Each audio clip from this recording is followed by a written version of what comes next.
आज Doubtnut app download करें। Doubtnut पर अपने सभी गणित, रसायन विज्ञान, भौतिक विज्ञान और जीव विज्ञान के डाउट्स का करो सफाया। बस प्रश्न की फोटो खींचो, एक ही प्रश्न को क्रॉप करो और तुरंत वीडियो सोल्यूशन पाओ। अभी डाउनलोड करें। हेलो दोस्तों, हमारा प्रश्न है किसी वाहन के पीछे देखने के आईने के रूप में उपयोग किए जाने वाले उत्तल दर्पण की वक्रता त्रिज्या 2.4 मीटर है। यदि एक कार इस दर्पण से 6 मीटर दूर हो तो उसके प्रतिबिंब की स्थित, प्रकृति और आकार निकालें। तो दोस्तों यहाँ पे सीधे सीधे हमारे प्रश्न पूछ रहा है कि एक उत्तल दर्पण है जिसकी वक्रता त्रिज्या 2.4 मीटर है। यदि एक कार इसके पीछे 6 मीटर दूरी पर है इस दर्पण से, तो उसकी प्रतिबिंब की स्थिति और प्रकृति और उस वस्तु के प्रतिबिंब का, उस कार के प्रतिबिंब का आकार निकालना। तो आइए दोस्तों क्या होगा, देखते हैं क्या होगा। अब देखिए दोस्तों, ये हमारा क्या है, एक उत्तल दर्पण है। अब उत्तल दर्पण में दोस्तों हमारे पास देखिए कि जो हमारी इसकी वक्रता त्रिज्या दी हुई है, आर दिया हुआ है, कह रहा है आर बराबर 2.4 मीटर है। तो दोस्तों जब 2.4 मीटर इसकी वक्रता त्रिज्या है, तो यहाँ से हम मुख्य फोकस दूरी निकालेंगे तो क्या आ जाएगा, r/2 होता है दोस्तों। तो यहाँ से आ जाएगा हमारा f बराबर 2.4/2। यानी दोस्तों यहाँ से हम निकालेंगे तो यहाँ से क्या आ जाएगा, f बराबर हमारा आ जाएगा, ये इससे कटेगा तो 1.2 आएगा। यानी f बराबर हमारा 1.2 मीटर हो जाएगा। तो दोस्तों यहाँ से इस दर्पण की फोकस दूरी कितनी आ गई, 1.2 मीटर। तो यानी इसकी फोकस दूरी f बराबर 1.2 मीटर है। तो दोस्तों ये 1.2 मीटर की फोकस दूरी की उत्तल दर्पण है। तो दोस्तों इस पे हमने क्या किया कि यहाँ से इसके ध्रुव से 2.6 मीटर दूरी पर एक मान लेते हैं ये कार है, ये भी एक कार है, जो कि हम इसको मान लेते हैं कि ये 6 मीटर दूरी पर दर्पण से रखा हुआ है। अब दोस्तों आइए इसका देखते हैं प्रतिबिंब कहाँ से बनेगा। दोस्तों एक प्रकाश किरण है जो इस मुख्य अक्ष के समांतर जा रही है वस्तु से होकर, दर्पण से टकराने के बाद दोस्तों उसका परावर्तन हो जाता है। परावर्तन के पश्चात वो मुख्य अक्ष से दूर होते हुए चली जाती है।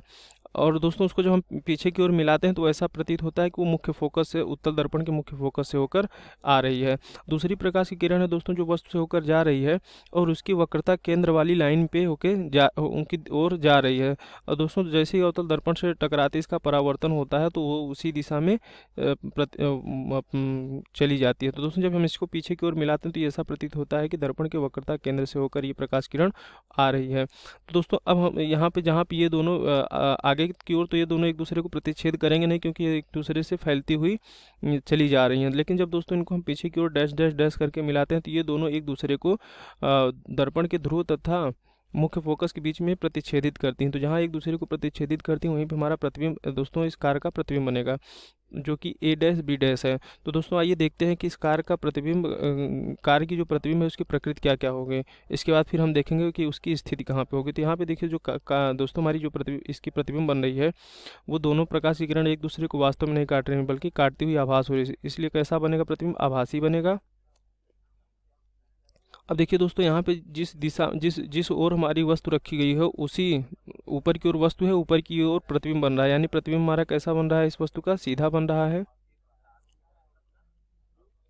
अब देखिए दोस्तों यहाँ पे वस्तु बड़ी है और प्रतिबिंब इसकी छोटी बन रही है, तो यानी प्रतिबिंब कैसा बन रहा है, छोटा बन रहा है। तो ये तीनों क्या था दोस्तों, इस प्रतिबिंब की क्या थी, प्रकृति थी। अब आइए दोस्तों हम देखते हैं कि प्रतिबिंब की स्थिति कहाँ पर होगी। अब देखिए दोस्तों प्रतिबिंब की स्थिति की निकालने के लिए हमें जानकारी क्या क्या दिया हुआ है। हमें वस्तु की दूरी दी हुई, यानी कार की दूरी कितनी दी हुई है, u बराबर हमारे पास है 6 मीटर, 6.0 मीटर। इसका मतलब दोस्तों क्या है कि वस्तु कहाँ पे रखी हुई है, वस्तु दर्पण के सामने रखी हुई है। इसका मतलब ये ऋणात्मक होगा। और f हमारा कितना आया था दोस्तों, f हमारा आया था 1.2 मीटर। ये दोस्तों धनात्मक होगा क्योंकि उत्तल दर्पण में फोकस दूरी धनात्मक होती है, क्योंकि वो दाईं तरफ होती है दर्पण के। अब दोस्तों यहाँ से हमें वस्तु की स्थिति यानी v निकालना है। तो दोस्तों यहाँ पे हम क्या करेंगे, दर्पण के सूत्र का उपयोग करेंगे, दर्पण के सूत्र से। तो क्या होता है दोस्तों दर्पण का सूत्र, दर्पण का सूत्र होता है 1/f बराबर 1/v प्लस 1/u। अब दोस्तों यहाँ से हमें v निकालना है, तो 1/v वाले टर्म को हम एक तरफ ले लेंगे, बाकी को दूसरे तरफ कर देंगे, तो 1/f माइनस 1/u हो जाएगा। अब दोस्तों यहाँ पे हम f और u का मान रखते हैं, तो देखिए यहाँ से क्या हो जाएगा, 1/v बराबर हो जाएगा 1/f का मान कितना है, 1.2 मीटर, और माइनस 1/u का मान कितना है दोस्तों, 6.0 मीटर। अब दोस्तों हम इसको हल करेंगे तो यहाँ से आ जाएगा 1/v बराबर 1.2, और दोस्तों 6 का हम क्या ले लेंगे, यहाँ पे लस ले लेंगे। तो देखिए दोस्तों यहाँ पे क्या आएगा, अब दोस्तों यहाँ से 1.2 और 6 का लसा लेंगे तो कितना आ जाएगा, 1.2 आएगा। और दोस्तों अब यहाँ पे हम क्या करेंगे कि यहाँ से जो अब 1.2 से 1.2 में भाग देंगे तो कितनी बार जाएगा, एक बार जाएगा। और ये दोस्तों ये हो जाएगा, दोस्तों ये हमारा यू क्या था, यहाँ पे ऋणात्मक था, तो ये माइनस और माइनस यहाँ पे प्लस हो जाएगा। अब दोस्तों जब हम 1.2 में जब हम 6 से भाग देंगे तो कितनी बार जाएगा, 0.2 बार जाएगा। तो दोस्तों अब यहाँ से देखिए कि हमारा क्या होगा। अब दोस्तों हम इसको आगे हल करते हैं तो यहाँ से आ जाएगा 1/v बराबर, ये दोस्तों 1 प्लस 0.2 जुट जाएगा तो कितना हो जाएगा, 1.2/1.2। तो दोस्तों जब हम इसको हल करेंगे तो यहाँ से v बराबर हमारा कितना आएगा, v बराबर आ जाएगा 1 मीटर। अब दोस्तों यहाँ पे v धनात्मक आ रहा है, इसका मतलब क्या है कि जो प्रतिबिंब बनेगा वो दर्पण के पीछे बनेगा, यानी v बराबर 1 मीटर दर्पण के पीछे। ये क्या है दोस्तों, ये प्रतिबिंब की स्थिति है। अब दोस्तों इसमें हमसे क्या पूछा था, आगे पूछा था कि प्रतिबिंब का आकार निकालो। तो दोस्तों प्रतिबिंब का आकार निकालने के लिए हम क्या करेंगे, प्रतिबिंब का आकार निकालने के लिए हम आवर्धन का सूत्र का उपयोग करेंगे। तो आवर्धन बराबर हमारा क्या होता है दोस्तों, दर्पण के लिए m बराबर होता है -v/u। तो दोस्तों यहाँ पे हमारा इसका v कितना दिया हुआ है, v आया है हमारा 1 मीटर, तो यहाँ पे हो जाएगा m बराबर